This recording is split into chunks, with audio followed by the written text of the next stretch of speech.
All right. Well, welcome. Good to see some folks already waiting. Appreciate the patience. I'm not a wizard at the YouTube streaming, so still getting used to it.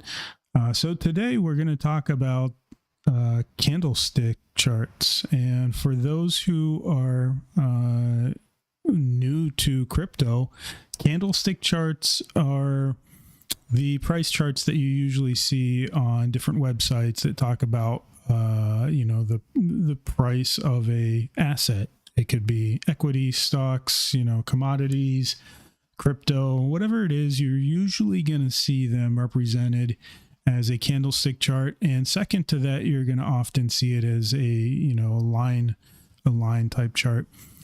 Just to confirm, I want to make sure that everyone can hear me. Can just let me know in the chat that this is working. Don't want to get too far. We learned our lesson the last time we did this, and started with. All right, beautiful. Thank you, sir. Yeah, we got. I started to go through the course, and then we got about halfway through, and I realized we weren't streaming. All right, so let's talk some fundamentals, right? We talked the last time we talked, I think, about blockchain, and we went through some of the history going back into the 90s and then the late 2000s when Satoshi and Hal Finney and some of these other gentlemen and ladies that kind of created this space known as crypto. We wanted to cover the history because the history is important. You want to know and understand the foundations that built, what we have today. So in the case of candlesticks, they're often referred to as an Asian or Japanese candlestick, and that's because that's where they were created. Sometime in the 18th century, a Japanese trader had been working with a Western author and introduced the idea of using candlesticks to represent the price of an asset. That author brought it back to the West, and several hundred years later, it's now the most commonly referenced way of representing the price of an asset. Essentially what it's showing you is just how the price changes over time. And so you can see on the chart that I have up, I put an example here on the right, and this is showing two candles. In the first candle, we are looking at a bullish candle, or it could be green. You can change it to any color. The default is green candles mean price is currently moved up from where it started. And red candles means that price has moved down from where it started. Now, each candle has a body, which is represented by this rectangle here. You see both of them have bodies. And then above and below, they can have a wick. Now, they're not always going to have a wick. As you can see on this is a real-time chart, by the way, of Bitcoin. Some of these don't have a wick, right? This red, in fact, I can zoom in a little bit. You look here between 1600 and 1605. This is a 1 minute chart. So each candle in here is 1 minute, and you can see no wicks. And you'll understand in a minute why that is, but just know that not every candle will have one. So going back to our little guide here, basically those wicks plus the body show you the full extent of where price has moved during a period in time. The wick at the top shows the highest that price was valued, and the wick at the bottom shows the lowest it was. And if these were 1 minute candles, that would have been the range of price within 1 minute. And at the end of a minute, it will leave this candle and start a second one. And then the second candle, again, 1 minute duration. After that candle's done, it goes to another.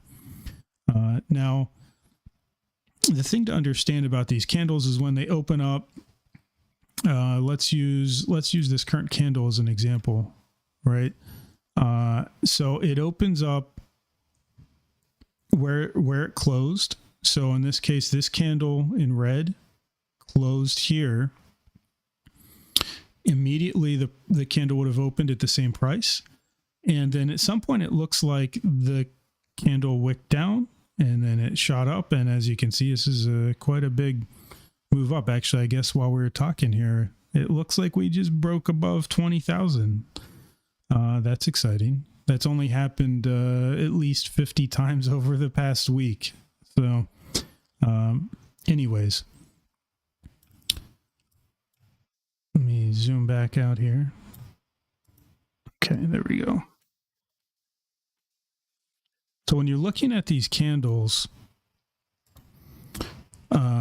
you want to understand the close and the open price, right? So when price is moving up, the bottom of the body is going to be where it opens. And if it closes green, that means that the close is going to be the top of the body. So in this case, in this curtain candle here, it opened up, it went up. Now it wicked higher, which means at least at some point during that minute, it was higher. But then it dropped back down currently to where it is around $20,011.34. Now, if it closes here, you would see the candle would end like it did here and move to the next one. Now, the funny thing about candlesticks is, of course, you can just look at them very basic and you can say, okay, at this point in time, this candle opened at, here, let's zoom in. This candle opened right here at 19,867, and so it's a really big climb up here. But there's actually names for these different types of patterns, and I'm gonna here's the tip. If you want to understand these patterns, the easiest thing to do is simply type in candlestick patterns and just go and save this somewhere. You're going to see a lot of different charts, right? That show you a lot of things. But because these charts represent the psychology of the market, the state of mind, and the current trend, the pattern of how the candles are structured actually does have a meaning. And these nicknames, they aren't really so important, right? Bullish engulfing, let's take that as an example. What bullish engulfing means is that from one candle here, it closed in the red. Okay, fine. But the next candle was bullish and it closed higher than the candle before it, right? So it engulfed the previous one. We consider that a fairly bullish pattern because it shows that a strong rejection of further downside. It shows strong demand from buyers, and it shows that the price likely wants to continue climbing. And the pattern that we currently have on the chart here, that is technically bullish engulfing, right? It closed above the previous candle. Oops. And so there's even more than this. There's tons of these. Some of the ones I would say to be familiar with, the doji. So the dojis are when it's just stuck in the middle, is when it's a thin candle. Basically, it's not seeing a big movement from where it opened. And you're going to see there's different types of dojis. You can have the neutral one, which means it just sits there stable in a position. We've seen entire days. If you look at a daily chart, there's been periods in Bitcoin's history where it's just been a daily doji neutral for days on end. Not very exciting to trade. Then you have others like the dragonfly, and the dragonfly shows, hey, there was a deep retracement, but the bulls rallied. There was a lot of demand, and that drove price right back up to where it opened, which typically is a very distinct show of strength from the bulls and leads to further green candles. When you're looking at bullish patterns, you often see a trend where the candles grow larger over time as the trend gains strength. So you can see the bodies on these often get bigger as they go. And you're going to see that on a lot of charts. Same on the downside. Pretty much any rule that applies to an upside move is going to apply to a downside move as well. Like the three crows, you're going to see smaller and then it gets larger because the fear is growing.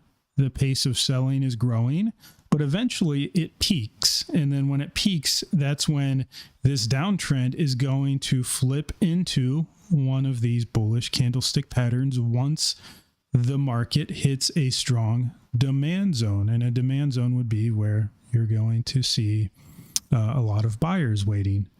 And that's where you set the floors, you reverse the pattern. And it's just a constant battle between the bulls and the bears, constant battle of up and down. And so that's a candlestick. Now, candlesticks in themselves, they aren't the most complicated tool. They aren't the most complicated indicator. In fact, there's quite a variety of things that you can pick from. If I was to click here in TradingView, and by the way, if you've never used it, I do recommend it. TradingView.com is free. Anyone can sign up for it. It's free to use. Now, some of the things are locked behind paywalls or an upgraded subscription. For example, the number of things that you can put on your charts, the access to some of the paid indicators. Those are types of things that you have to decide for yourself if you're willing to pay that extra sum of money to TradingView to gain access to those.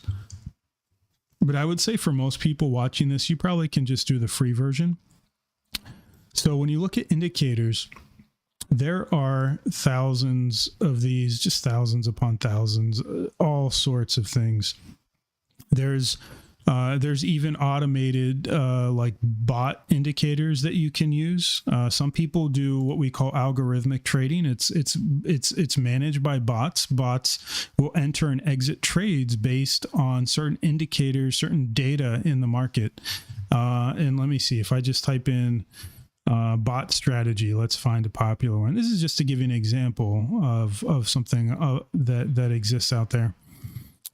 Yeah, let's try that. And so you can see in this case, let's see how accurate it was. I'm not a fan of using these. I think these come with a great deal of risk unless you're just trading with a small amount of money, but these are in here and you can use it to kind of compare your own analysis, right?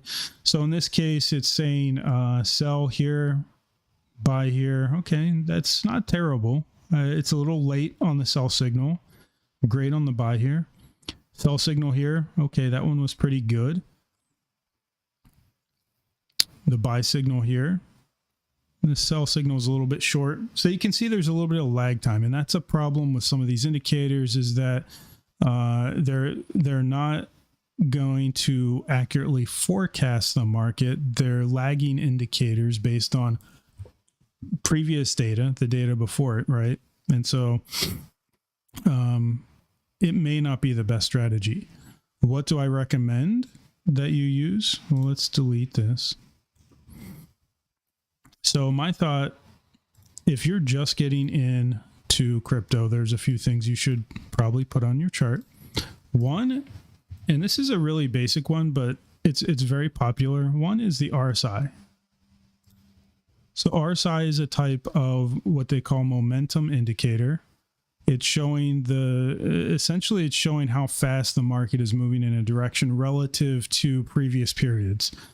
And it's a very popular tool, very commonly used. What you're looking at is a range of what they call oversold and overbought. When the market is oversold, that means that essentially the sellers are exhausted, that they've perhaps exceeded the range of reasonable selling, and you can expect a reversal soon, meaning a bullish move soon. When it's overbought, that just means that bulls are getting exhausted, and you can probably expect a reversal. So the oversold zone is up here in the upper portion. Essentially anything over 70 is considered oversold, and anything down in the bottom range, 30 or lower, is going to be overbought. And there are layers to this. There's different types of momentum and RSI indicators that you can use.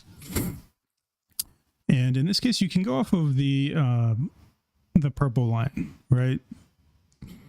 And then any cross over the median, the 50 line, is considered a signal in itself. So if the price crosses, in this case, the price drop down crossed over the 50, that's usually an indication that a bearish trend is taking over. Now, you did see price tried to rally back over that 50 to enter back into a bullish trend. It failed. It was rejected, and it dropped down and continued to drop down. And from that point, let me see, you can do, so from when that hit, you might think, all right, so it was this candle. It was this candle. So somewhere in that candle had you taking that as a signal, right? That's nearly 1% move. Now, this is only a 1 minute chart, so the moves aren't going to be huge, right? But just looking at the RSI, you get the impression that, hey, it's entering a bearish trend.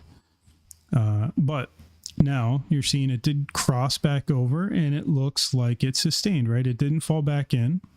So from here, where it crossed back over the 50, and it did dip back down, but it bounced back up, so recovered. So you can see, depending on where you took that trade, you almost have a 1% move up on that one. Now, this works better perhaps on higher time frames. 1 minute charts aren't a lot of good data to go off of. It's just too low of a time frame, but I do have it up so you can kind of see the chart printing in real time. So another thing to look at with candlesticks is the patterns that they form over time. Here's an example. I'm going to get my tools. So on the left here, you're going to have different tools. I'm going to get the trend line, and I'm going to draw a support level. It looks like there might be one around here. Let me just color this for you. Okay. So get that. There we go. Now, there's a little bit of interpretation in how you might draw these levels. You see that I did have a couple candles wick under it. I'm calling this a support level, right? And because I see most of the candles respecting where the white line is, I'm willing to ignore this because, in my opinion, the market doesn't always trend perfectly, right? It's not as if someone's there saying, oh, it tapped the white line, I need to bounce. It's not really how it works. But if most of these candlesticks respect a level, then I consider it the prevailing level there, the key level to watch. So I'm not too worried that these fell under for a second. Now, one thing that does happen is that does tend to fool traders. Sometimes traders see a candlestick break below there, and they think, oh man, it broke that support. I'm going to enter a trade. I'm going to short that, or I'm going to sell. And they do that, but then the next candle bounces back up, right? And then it goes up. And so you can find yourself in a little bit of a world of hurt if you move too quickly. And that's why it's good to have more than one data point to base your trade on. Combining RSI with a chart pattern, with a candlestick pattern, that might be a better option. But back to this. So what I'm doing is I'm drawing support here, and I'm going to draw a resistance here. Let's see. It doesn't have to be picture perfect. Just try and make it look good for you guys. And so let me see, right about there. Okay. And much like we saw here, you see this very often too, which is what I call fake out. We see what looks like a very clean break to the upside, but it gets denied. It falls back in. Now, what's beautiful here is, it was a little bit of a fake out. It was a premature breakout. It looks like bulls were very close to breaking out here, but bears were still in control. So the bears knocked the bulls back down, You see cascading red candles to the bottom of this support, but this support is very strong. It holds. You see a massive green candle showing a very strong demand zone here and an uptrend. Now, let me show you, see, chart patterns. What I'm doing is this, and this is another graphic you're going to want to search and save. These are what we call chart patterns, and there's a bunch of them. You know, I like to think of them in terms of you have a line of bulls and a line of bears, and they're fighting over pushing that price in one direction or another. And the pattern that we currently have on the chart is what I would call a falling wedge. So potentially a bullish pennant, but probably a falling wedge. And a falling wedge is essentially, if we go back to here, is essentially a triangle that is angled down, and at the end of it, usually in the last third of that pattern, it's going to break out to the upside. And what you're going to notice is, in general terms, when your chart's trending down, right? What do we talk about earlier? It's always a constant wave up and down. So after it's gone down for a period, of course, it has to go back up and then back down and up and down. And so what you're getting here is, as you watch this, you can see the range starts to constrict. And if I was going to add one other indicator, this is another popular one for new traders. It's called volume. Volume shows you the basically the number of trades happening within a specific period of time. So within this 1 minute period, you can see a very strong sell-off here. Now let me move this up a little bit. Okay. Now what's great here is you see in this one candle, we see this massive red candle. That means a lot of selling was happening there. But look at that wick. Remember we talked about the wicks earlier, and when you see a big wick like this on either side, that usually means that there's strong demand in that range. And so we get this big sell-off, but it only manages to slow price down.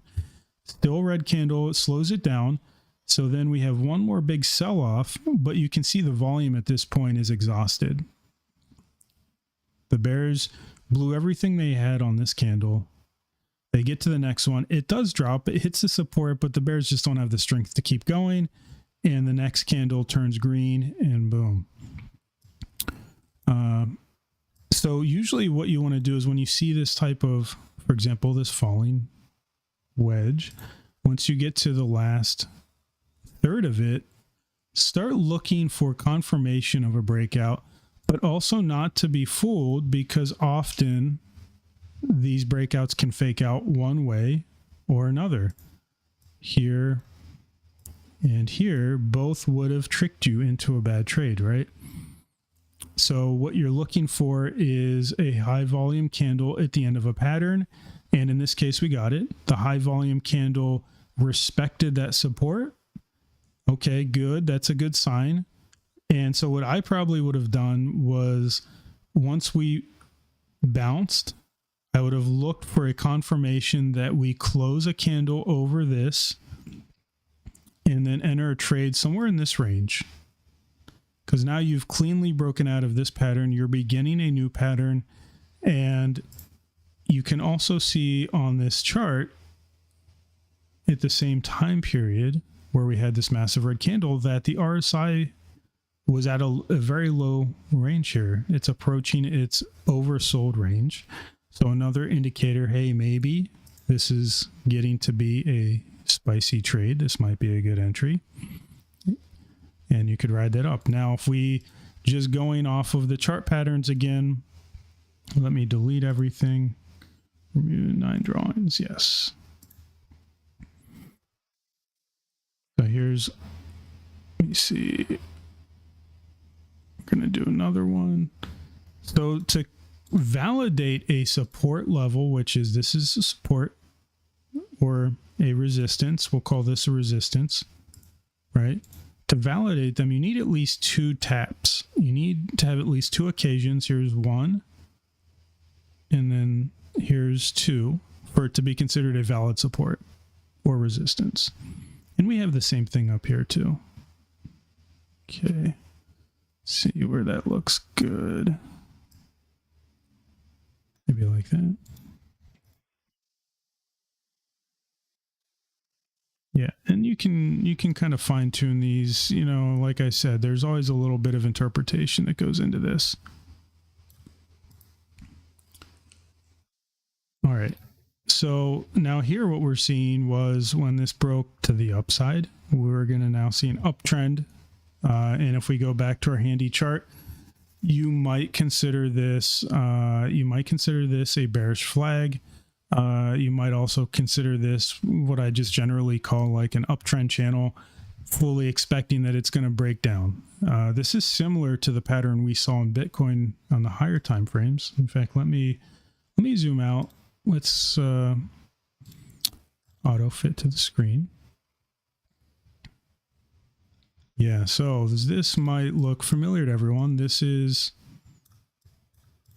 the Bitcoin chart going back into June, May, and you can see similar thing here, right? We had that uptrend. You can see pretty well defined uptrend. We did have a wick under there, but on several occasions we respected this support. And then same thing going to the top of it, the resistance. Bitcoin simply couldn't escape this resistance. It tapped it quite a few times, never broke out. Okay. And what happened at the end? The bulls got exhausted and we lost this support. And again, price goes up and then price goes down. And so we found here a very kind of cookie cutter textbook pattern here. Now, how would you figure out where to predict the bottom of this breakout? There are a few schools of thought here, but one way to do that is you could look at the extension that goes into here. So we see that right there. That is an impressive move. Let me see. I did that backwards actually. Go the other way. So you want to draw basically from where this flagpole started. You want to draw from the start of that down to where the patterns began. So let's say about 35%. And again, there are many ways to do this. This is just one way. Right? So in theory, if you're going to do it this method, you're going to get 35%. You're going to get down to 15,000, right? That doesn't mean that that's going to play out. Not a guarantee. That's just an example, right? Another way you can do it, and this one's going to get a little bit more advanced. This is going to be another tool I'm about to throw at you. We're going to talk about Fibonacci retracement. And so Fibonacci is a number you can find all through nature. It's a specific ratio. You find it in seashells. You find it in plants, flowers, in the human body, and space. It's just this very specific ratio of numbers that also seems to appear as a pattern in financial markets. So in this case, we're going to take this tool. The way you would measure a retracement, a price falling to the downside, is you would take the lowest price in the current trend. You drag this tool up to the highest price. Okay. Maybe move that a little to the right so you can read it. Okay, maybe that's a little hard to read, so let me make this. That's probably easier. All right.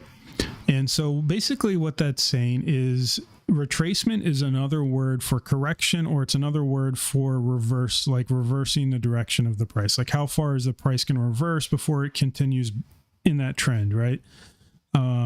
Now, assuming that on higher time frames, Bitcoin, and when I say higher, I mean we're talking months or years, right? On higher time frames, this pattern is eventually going to exhaust itself. This downtrend is going to exhaust itself somewhere in this range.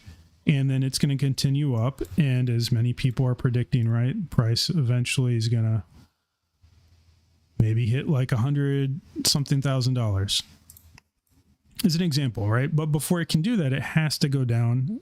Sellers have to be exhausted. We have to get the bears out of the market until we hit a range where a lot of buyers begin to show up. And it looks like we're not quite there yet. But I have a feeling we're close. So back to where we were. Let's talk about this Fibonacci retracement. Fibonacci is a very commonly used tool. It's used even by professionals. If you ask someone why price tends to respect these levels, I mean, it's anyone's guess. There are a lot of theories out there to include maybe it's a self-fulfilling prophecy because a lot of people use this tool. But let me see, where am I at? I do this and there. Okay.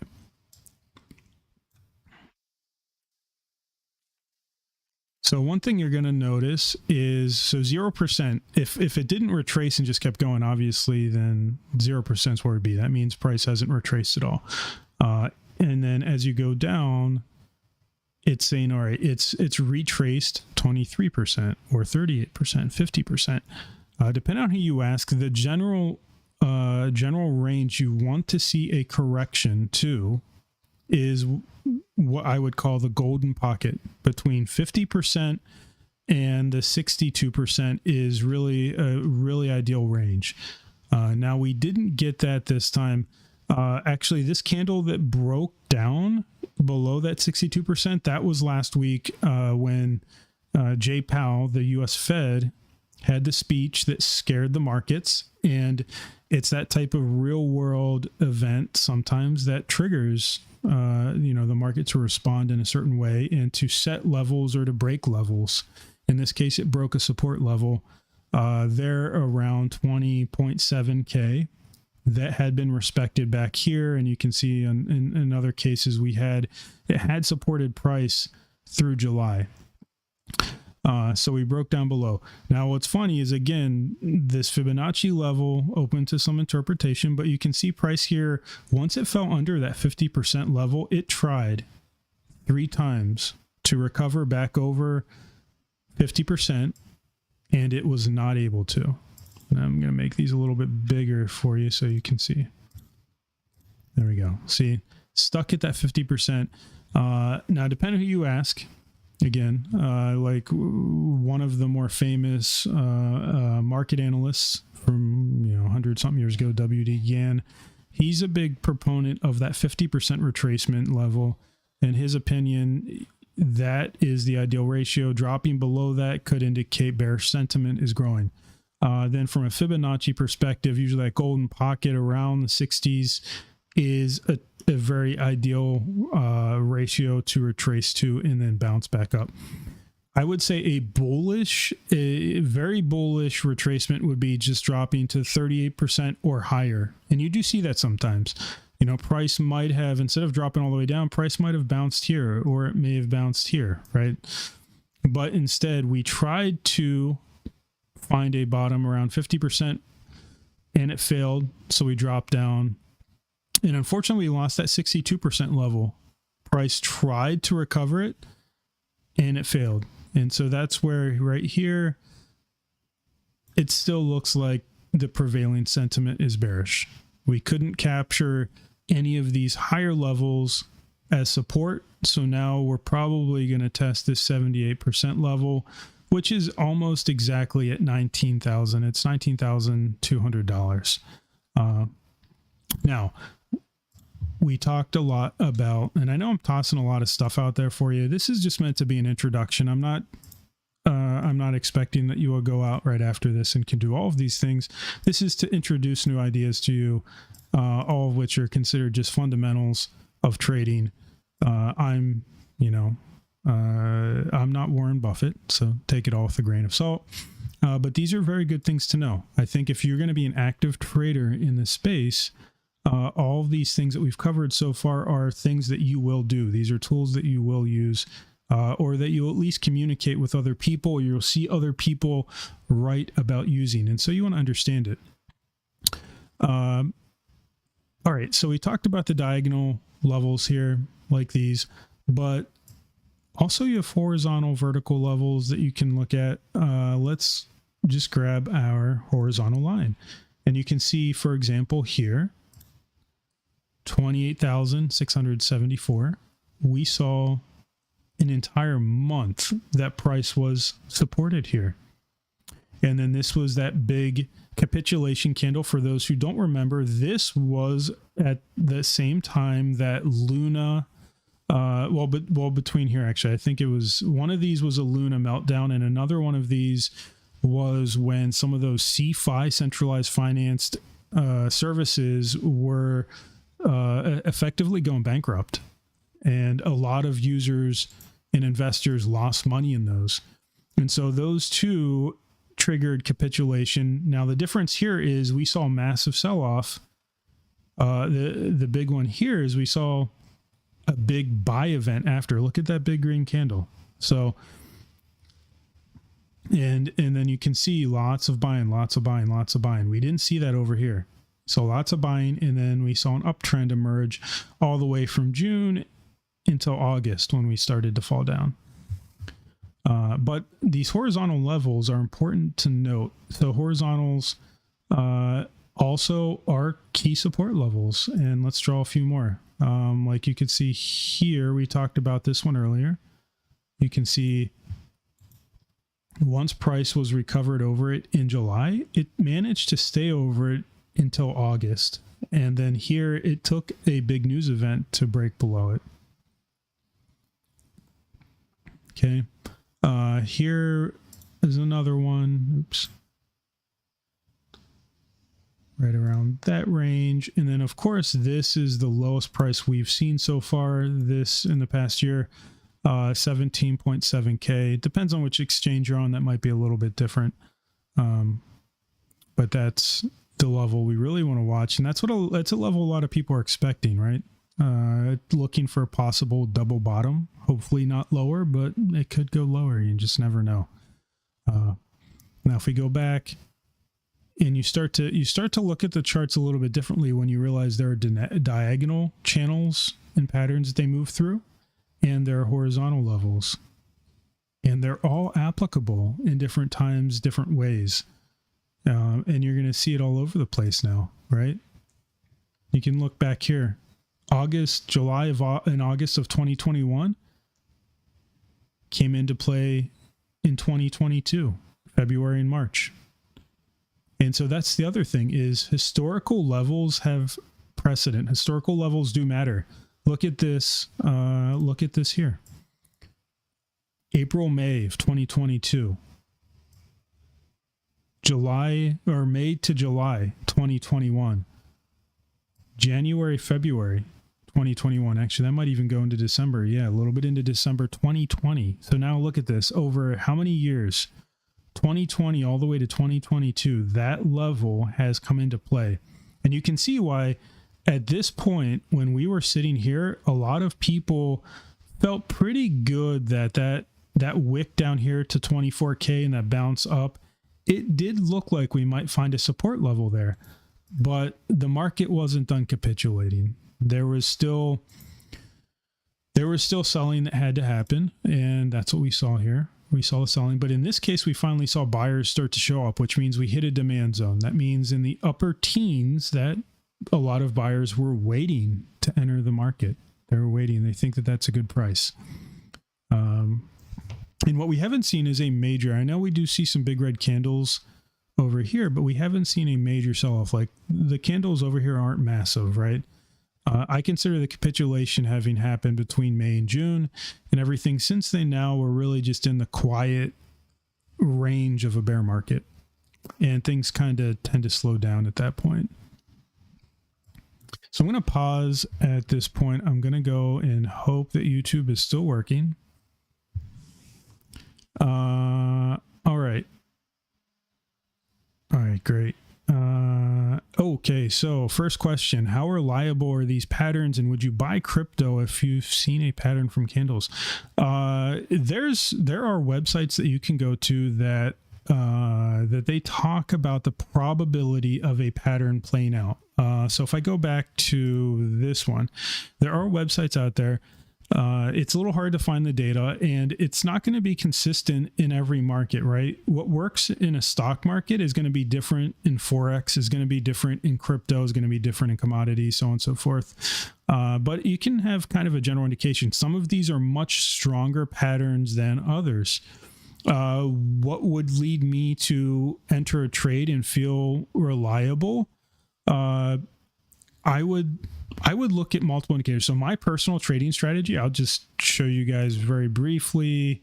One of my, let me see, I don't have any charts up right now. Let me pull one up that I trade off of. Let's see, is it this one? Too many charts. And this is probably just missing, let me see. Market. No, not this one. And this is, that's the thing. This is a live stream, so none of this is scripted. None of this is planned. We're just kind of talking through things together. Yeah, SpongeBob. Yeah, take him off. You got to make the charts fun sometimes. This is a really basic chart, but this might be an example. Oops. Now these are all custom tailored. Let me move to a lower time frame, maybe 45 minutes. Auto fit. So this purple box down here, I'll mark horizontal levels as, demand zones or supply zone. Supply zone being a selling range, an area where, like when you see these big wicks here, that's an indicator that you have a lot of selling going on. Price is trying to break out, sellers are taking profit, and that makes sense because you got to look at this move. This is a pretty big move, going from 19.5 all the way up to 2,400. That's a almost 5% move for Bitcoin, and considering Bitcoin's $20,000 a pop, that's a lot of money for people. So they're taking profit in that range. Now, they didn't take so much profit that it invalidated that uptrend. So they took profit. Someone took profit, not everyone. Someone took profit. Price retraced, but they're still buyers in this range. So price held at a horizontal support around here. It was at 20.1, and they had another rally to the upside. We got a little bit of FOMO here. A lot of buyers showed up. Boom. Jumps up. And what's that? That's probably at least a 1%, 2.5% move. Now, in this case, the sellers finally did exhaust. The buyers did exhaust. So everyone that was going to take profit really started to take profit. And then what you tend to see is a lot of late buyers here, right? You see that big candle? Those are late buyers. Those guys got in. They FOMO'd in. Honestly, you don't want to buy mid pattern. You want to buy at the extreme extent. You want to buy around the time that the market is pivoting. You want to buy here, or you want to sell here, or if you're doing longs and shorts, you want to long here, you want to short here, right? In that range. You're not going to nail the picture perfect exact dollar, but you want to get close. Now, what happens when you have those late buyers? A lot of late buyers, they're buying into the people selling who bought down here. These guys are all selling up here. These late buyers, they get kind of screwed and they start to panic usually. And that's what you're seeing here. They're like, oh shoot, I got to sell now because it's going to go farther down, until you get again into a demand zone. And so now this chart is what, 45 minutes? Okay. It's a 45-minute chart. This purple box, if you were to zoom way out, this is what I call my demand zone box. I have this up. How far back let me see. Let's go back to like the 2-day chart. right? That's been at play since June. That's been at play since we had that final capitulation down to 17K. And I've had that marked as an important level. And why did I mark that? I know I'm throwing a lot at you guys, so if this opens up more questions, that's okay. I marked this level. Let me see if I have it on here. Probably don't. No, it's volume based. Okay, I can throw it on quick. Let me zoom out to 1 week. I need to hide that because it doesn't play well at this level. Okay. Oops. Let me get it. Okay. Too many indicators. Look at that. Volume-based candles can go. So I call it price volume, but you can call this indicator I just put up is called visible range. Let me move that over. Oops. Okay. So here is why I marked that level. Let's do maybe a little bit more so we can get some fidelity in here. All right. This is basically a measure of volume of trades based on the price instead of what we had before. Remember, we had the volume candles at the bottom.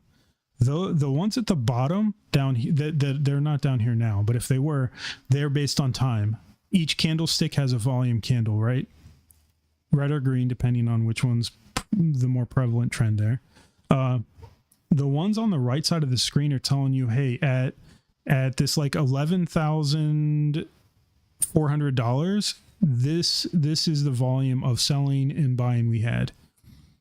And what that shows is just historical demand or even active demand, depending on what range you're looking at, for a particular asset at a certain price. Obviously, as you go up, and it's kind of hard to see, but you look in here and you can see that this interest in buying and also the amount that was being bought and sold in the 60,000 range was a lot less. There just weren't as many buyers, and most of the sellers at that point were out of the market. So the price volume was waning, interest was waning, which means that the trend at that range was going to exhaust and drop back down. Now you see these gaps here, and these gaps represent a lack of interest. You might call it something like a fair value gap. When you have these big candles that blow through a range, they never establish any sort of demand or supply here. They never establish any support, nothing. They just blow through and go to the next level. And so that's what we saw. That's what we saw in June. Was we lost this value. I call it a value. These are called value ranges. We lost this upper value range. We blew down into the next one, wicked into it, and we've been just basically tapping into that. We had a bit of demand that sent us back up, and again, we're just trading in this value range here. But we weren't able to break out through this gap. So this whole thing is a big gap here. This whole thing still continues to have a lack of interest. People just aren't interested in Bitcoin at 25 to 30K right now or higher. It looks like folks probably are going to wait for lower if this range doesn't send us back up.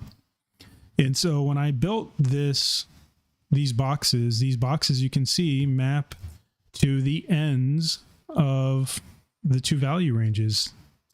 This one here and this one here. I looked at that and I just kind of eyeballed it. It's not a perfect science. It doesn't need to be. It's good enough. And it's good enough to tell me like, hey, if the bulls want to recover, they've got to get back up to this range at least, which is around 30K. That's step one.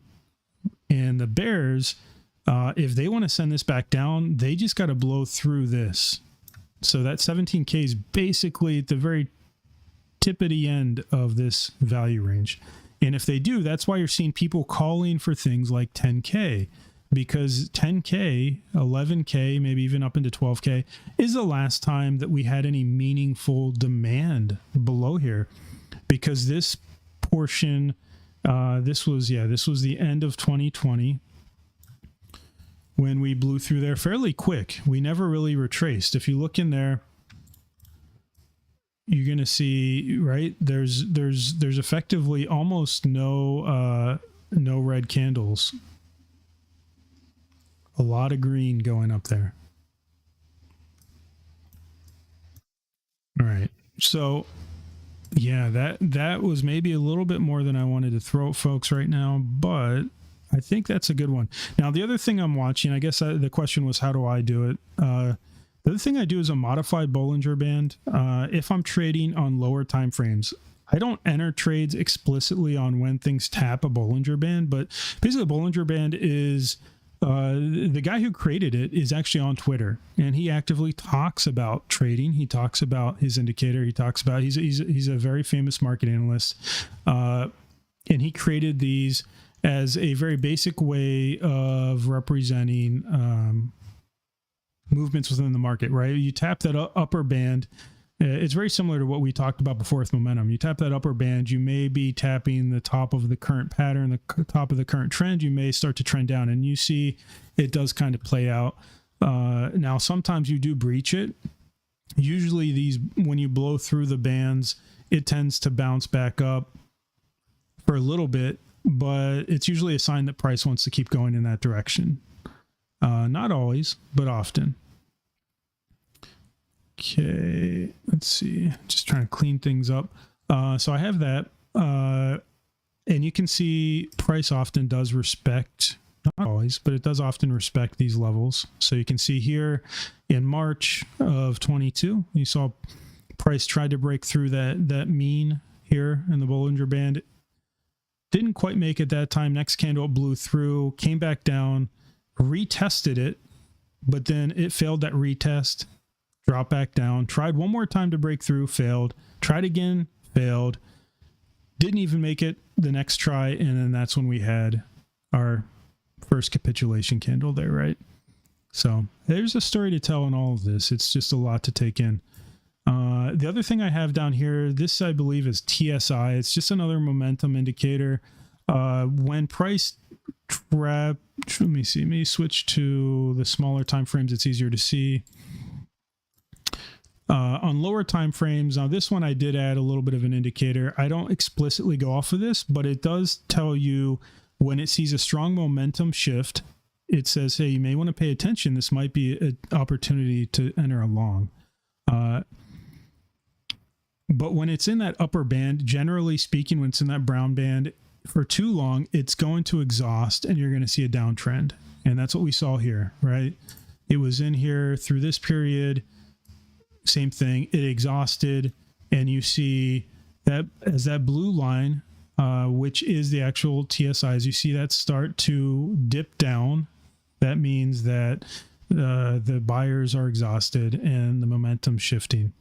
Now, when it taps into this green range at the bottom, usually that's a sign that we're near a local bottom, and you have an opportunity to enter a trade or to buy here, right? It depends on your time frame and what you're trying to do, but usually price is going to bounce up from here. It's just a matter of when, right? You can see here, these are 45-minute candles. It spent, it looks like it spent a few hours in this range, right? Yeah, from 1300 to 1800.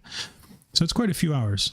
So the trick is understanding when and where to enter. I mean, you could have tried entering here, saying, oh, I went into the green, I'm going to enter a trade here, and the next thing you know, you're all the way down here in price. All right, and then at that point, a lot of people panic. They might sell there. Bad idea, right? Because you know that you're still most likely near a local bottom, and the price is going to go up soon anyways. Okay, let's go back. Let's go back and see. I killed SpongeBob, yeah. Okay. What are our thoughts on double 3 black crows on the monthly candlestick wise? Well, let's go to the monthly. I haven't been... Oops. Clear this off. Clear this. Clean up. Okay. 1 month. Oh, shoot. Got to take... some of your indicators don't always play nice. You just got to know learning trading view is, I think, an essential skill for any trader, because honestly, there's just so many free tools. If nothing else, it keeps you smart on where the market is at the moment. You know, even if you don't plot any indicators, you don't need to. You can just follow the charts every day. Just bring it up, take a look, see where things are going, make a couple notes about where you think it may be going. Let's see. Okay. Oh, let me turn that off as well. You can see those gaps again, just massive gaps, each of these ranges. And this is what makes bulls uncomfortable right now. They really don't want to lose this level around the upper teens, because the fear is that we may move very quickly through this into the next support level. But also the bulls were thinking that might happen to the upside. I had hopes, you know, just me speaking personally, I had hopes that we would fill this gap. We would at least get up to around 28K, and then maybe start to retrace, drop, and just range here for a bit. I think that was an ideal scenario, where it was we kind of move through here for a couple months and build a range of support in there that we could try to move up from. But it looks like we're testing this demand zone now. We may or may not get that shot. In fact, you do have some measure of little weak support there. All right. But let me take those off. Let me take price volume off. Okay. And your question again. Oh, the 3 black crows. Yeah. So reminder, I think, do we still have? Yes. 3 black crows. So he's referring to a pattern we talked about earlier, how you can have those cascading red candles. They get bigger as you go. Usually that's going to show you, you know, at the end of that third candle is going to be the biggest. And that's where you're going to have a decision point. Is it going to flip into one of these bullish patterns, or are we going to see bigger loss? Let me get back to my tab. Not that one. Not that. Too many tabs. All right. So that's what you saw here, right? We had increasingly big red candles, and we had this. This to me is capitulation, without a doubt. Now, just because we had the peak capitulation doesn't mean that downside is over. The floor in a market takes a while to build. It doesn't happen overnight. It could take months. It could even take a year, or who knows, even longer. These are really unprecedented times for crypto. And so you really need to be patient. A good example is looking at this momentum. Something we're not going to really get too far into is that, in my opinion, and a lot of other analyst opinions, that the proper bull market ended last spring of 2021. And if you look between March and in April, in that time period, there were a lot of indications that the proper bull market was over, and it kind of makes sense. I mean, look at this. If you had bought down here, you know, below what, 10K or anywhere in that range, I mean, just look at this massive uptrend. That's just insane. So of course, at some point there, you're going to be taking profits, and it looks like was that 500% gain? You know, if you had bought in around September of 2020. So we did have that second bull rally, which definitely surprised some market participants. But it was a lightweight rally. I think if we put on, let me put the basic volume. Do I need to delete something? Probably. Let's delete that. I'll put the basic volume one back on just to kind of show. Yeah, see, we peaked in volume here in January. In January, for those who remember, yeah, see this big wick? January was, this is a monthly candle. We had a big sell-off in January. I think that's where the first major bull market profit taking happened. And then we had pretty consistent profit taking through February. March is where, in my opinion, things really peaked, but the price itself peaked in April.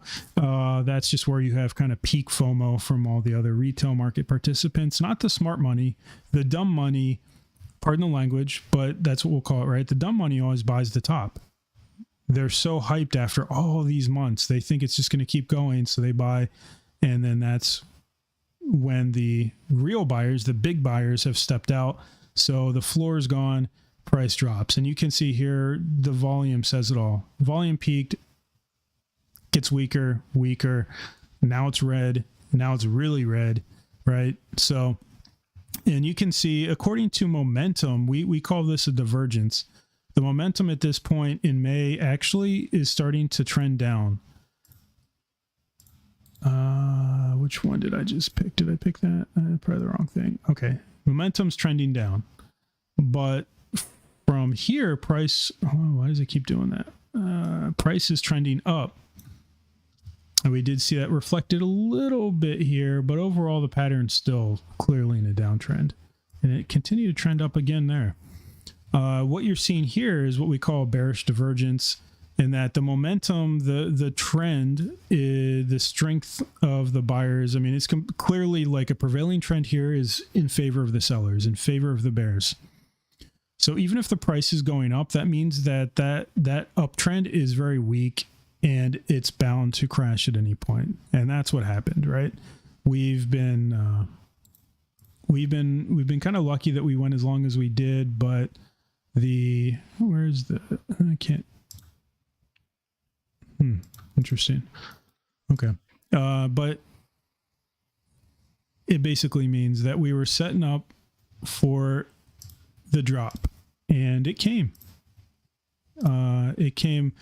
First we had that correction in the springtime, peaking in June, but then we had that second rally, which then this sell-off began. It was already weak, right? And then the icing on the cake there for the bears that really rallied them was that the U.S. Fed announced they were going to start raising rates and start tapering. They're going to stop injecting a lot of money into the system. And smart investors knew what was coming, so they exited the market promptly. And that's when we began this downtrend that we're still in. And you can see over time that trend's actually grown in strength. Volume's actually gone higher over time. And this candle isn't complete for this month, although it is only 1 day away, right? So, yeah. So, what do I think? I mean, I don't want to get into market commentary here. I think we're close to a bottom, but I'm not going to rule out, mainly because of that massive gap we have under where we are now, that depending on the news, I mean, there's a lot of macro factors. We need to see inflation coming down. We need to see how Europe contends with its own inflation issues, its fuel costs, the conflict in Ukraine, which is impacting supply chain. These are all really important factors. And the indicator to me, this is as clean as I could probably put it. Actually, I have one better one than this. Let me see if I can load it. Let's see, Doxy. I think it's this one. Yes, this is the chart. So when you think about how the macro impacts things, effectively, I mean, this isn't a hard and fast rule, but the US dollar index, which is this candlestick chart here, US dollar index is kind of like a proxy for the health, or I should say the strength of the US economy, strength of the US dollar relative to other major economies in the world. When that is strong, you're going to see a risk-off attitude on things like equities and things like crypto. And so the other thing you're also going to see is, because the dollar index, the biggest thing that it's measured against is the euro, and the Eurozone is a hot mess right now. I really do not want to be in the shoes of the European Central Bank trying to manage all these, however many countries, I don't know, it was like 20 countries, each of their own individual economic challenges, plus the economic challenge of the whole zone and the singular euro currency. It's in a bad place right now. The euro is. And and it's been in a downtrend. It's been weakening since May of 2021. So May of last year, over a year now. And in that time, the US dollar index found a support and has been just rallying. And if you remember, we were just talking about Bitcoin last year, how I said last spring is when the proper bull market ended. And this is a big part of why. When the dollar starts to rally, a lot of smart participants will exit their investments and they'll move into what they consider safer investments. So as long as the US dollar is testing 20-year highs, which it is, this is the highest it's been since June of 2002, this potentially, a lot of market analysts are saying, could go as high as 120. And if it gets to 120, we're going to be in for a world of hurt. That's where you're going to see Bitcoin dropping down to some of these, like, say 10 to 12K. I imagine, right? I'm not saying for sure. I'm not a professional. But if it goes that high, there's going to be a lot of pain in crypto. But it's a cycle.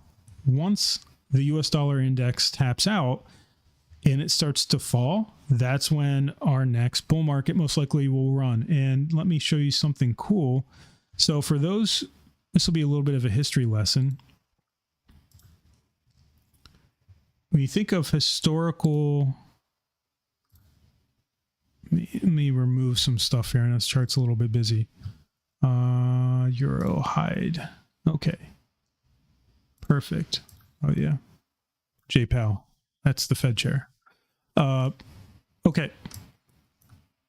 So when we talk about historical Bitcoin bull markets, let's take a look. What do you see here starting in 2010 to 11? We saw uptrend. What do we see on the dollar index? Downtrend. Then we go to here. Let's say, like, I'm just kind of, because this chart's so compressed, right? It's hard to, actually, I think I can do, if I do regular, let me see. Well, yeah, close enough. Close enough for government work, right? We see a little downtrend and we see price go up. And then we hit another bear market here. But again, let's see. Uptrend in 17, downtrend on the dollar. And what do we see here? Downtrend on the dollar, uptrend on crypto, right? So what we're looking for is wherever it is in this range for it eventually to start falling.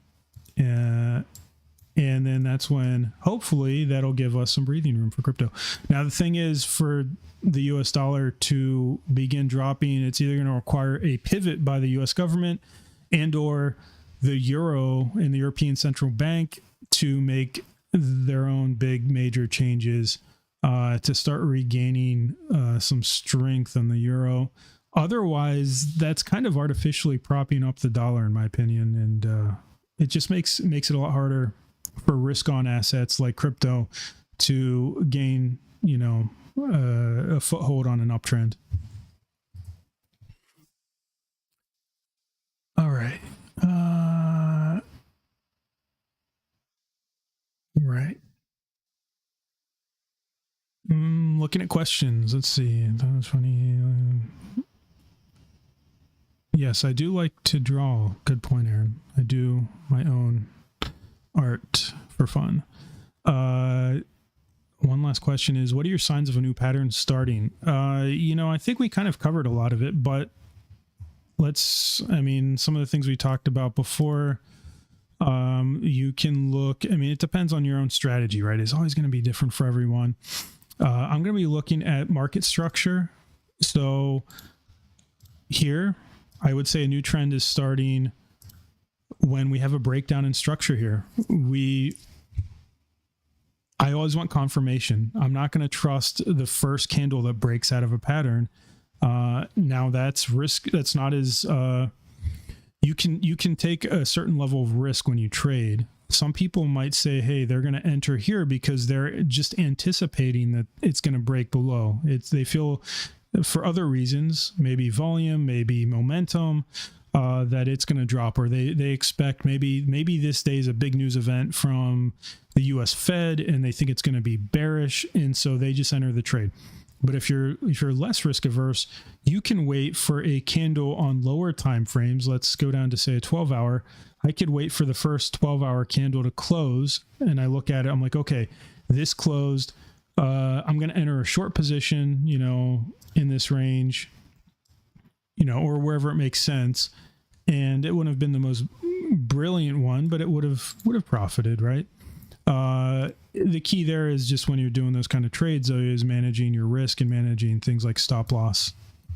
Having an idea in your head of where your entry and exit points are, I mean, that's a big part of it. If you don't have a point where your prediction is invalidated and where you have a stop loss in place to save you from losing, a significant sum, usually you only want to trade a very small amount of your portfolio in any one trade. We're talking like 1% or less. If you're really being careful, that's the key to success, is managing risk. It's everything else will fall into place if you can do that.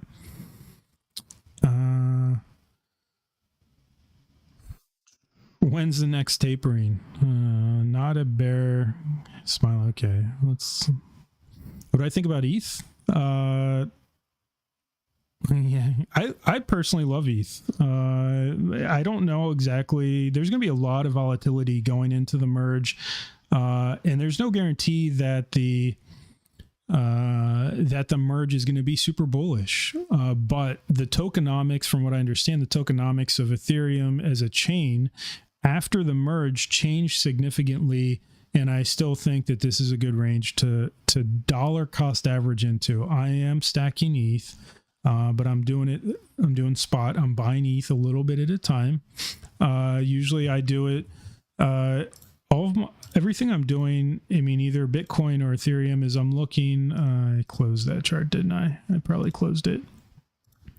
Yeah, apologies. I closed it. But that demand zone, anytime we kind of tap or dip farther into that demand zone, I'm going and adding a little bit more ETH. And ETH's just one of those things I'm going to hold on to long term. I think you're looking at what the safest investments are in terms of crypto. I mean, it's always risky, but I think the least risky is Bitcoin, Ethereum, always going to be your top two.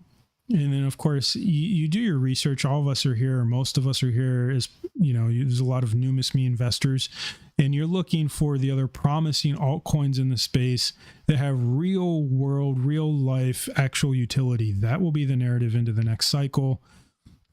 And that's why, for example, with NumisMe, having that integration into retail physical stores, point of sale infrastructure, getting crypto integrated into actual stores where people are buying things like that, that's meaningful utility, and having a patent on that as well is very cool. So, this is the time to do that kind of research and find those little gems, those little small cap, micro cap projects that are just starting out that have brilliant ideas that the market hasn't quite caught on to.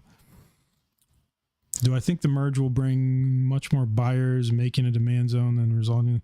Yeah, I think we already saw that in terms of a demand zone. I mean, Ethereum vastly outperformed Bitcoin over the past couple months.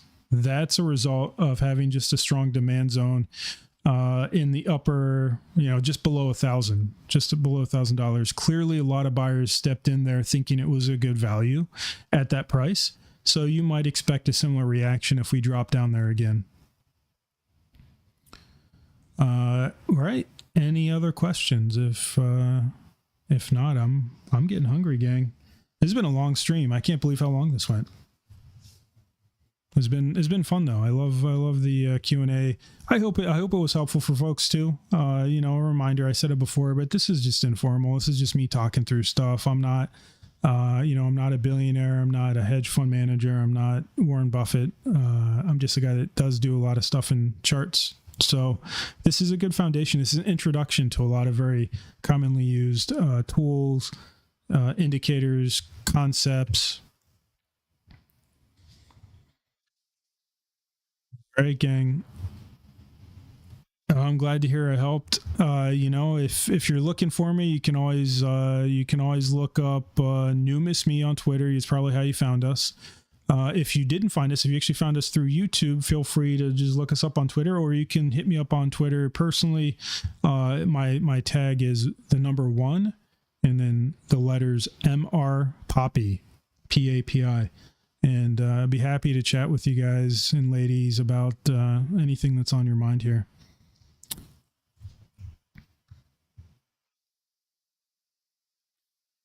All right. Well, have a good day, everyone. We're going to end it here. Catch you at the next one.